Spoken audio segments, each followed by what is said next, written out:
Саламатсыздар, құрметті оқушылар. Мен Кебіспаев Алмат Қабдырашұлы Грек-Рим бөлімінің ұлттық құрама мүшесімін. Қазір сіздермен бірге бірігіп жаттығу өткіземіз.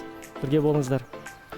Жалпы Грек-Рим күресі күшті ғана болуды ғана үйретпей, күшімізді дұрыс пайдалануды үйретеді.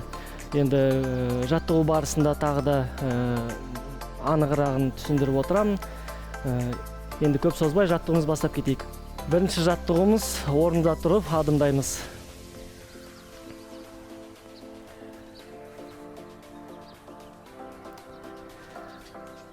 Сәлдеп жылдамдығымызды арттырамыз. Ақырындап жүгіріске көшеміз.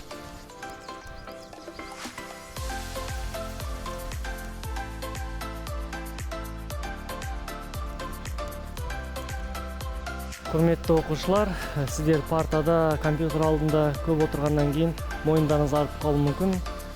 Сол себепті мойындарыңызды осы жаттығуларды жасасаңыздар болады. Қолдарыңызды созып оң жаққа, одан кейін сол жаққа қарай мойындарыңызды созыңыздар.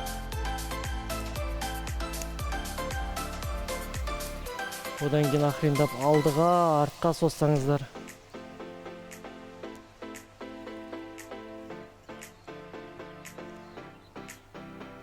Одан кейін қолдарыңызды белдеріңізді қойып, аяқтарыңызды сәл арасын ашып, мойындарыңызды оң жаққа, сол жаққа айналдырамыз.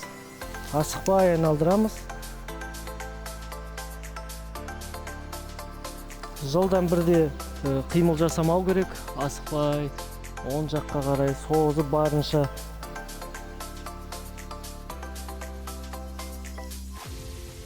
Керісінше екінші жаққа айналдырамыз одан кейін.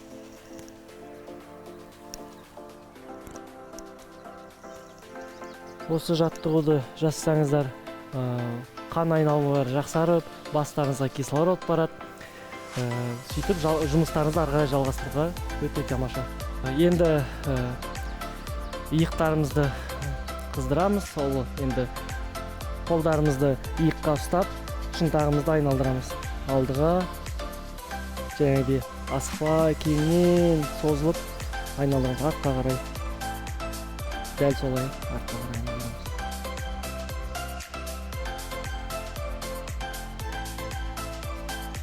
Жауырындарың барлығы ашылып, созылып, жақсы болады.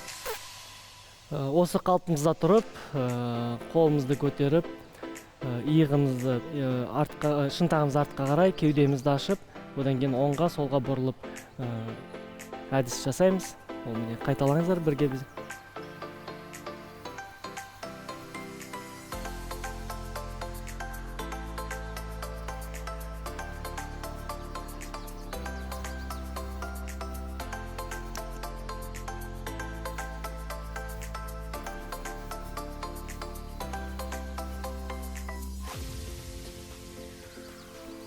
Ал енді аяғымызды сәл ашамыз арасын. Одан кейін тіземізді алдыға қарай созып, қолымызды бірге артқы бұлшық еттерімізді созамыз. Алдығы бұлшық еттерімізді созамыз.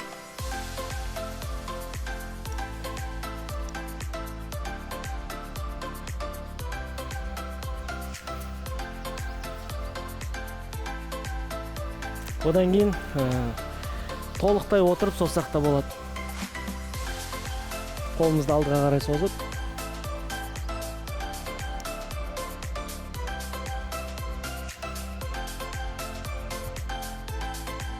Осы созған кезде бұлшық етімізді аяғымыз жағы созылады. Ал толықтай отырсаңыз, онда арт жағы созылады.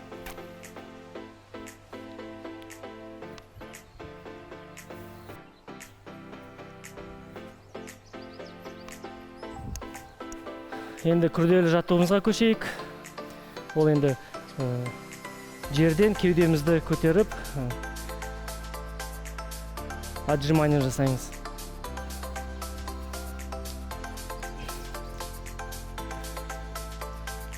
Аяғымызды жақын қойып, қолымызды иық тұсында, басымызды тік ұстаймыз, алдыға қараймыз.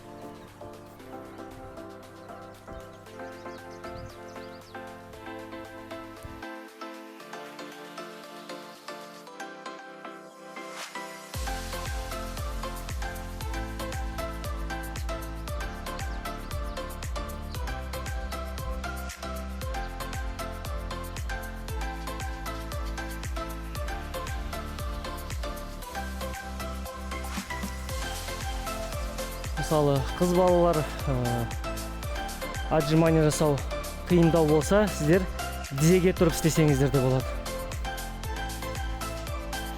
Аяқтарыңыз бірінің үстіне бірін қойып,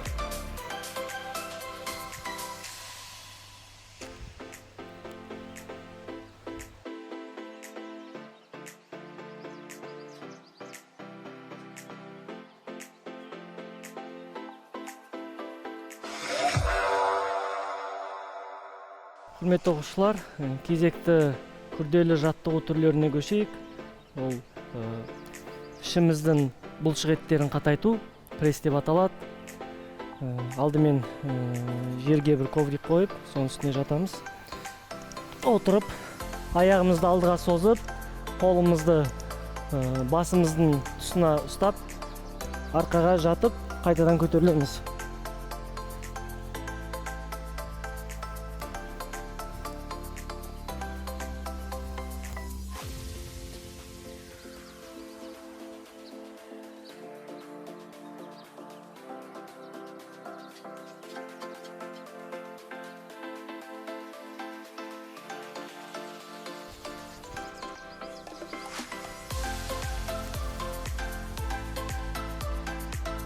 Енді біреуге бұл қиын болса, ол тіземізді сәл бүгіп жастықта болады.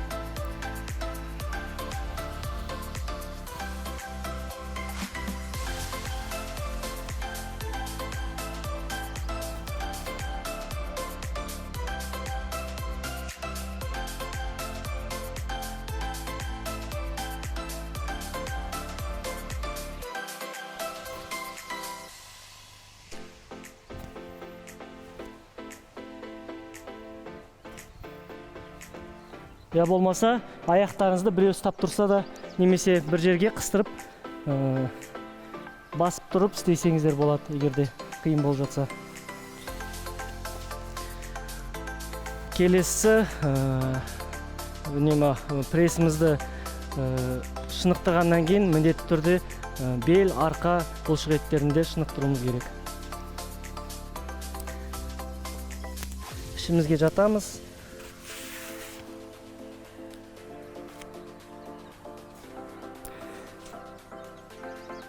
Қолымыз бен аяғымыз бірдей көтерсек те болады. Я болмаса тек қана кеудемізді ғана көтерсек болады.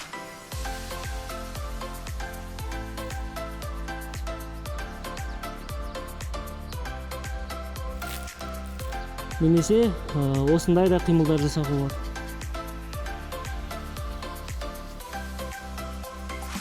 Жүзген ұқсайсыздар, жүзген сияқты.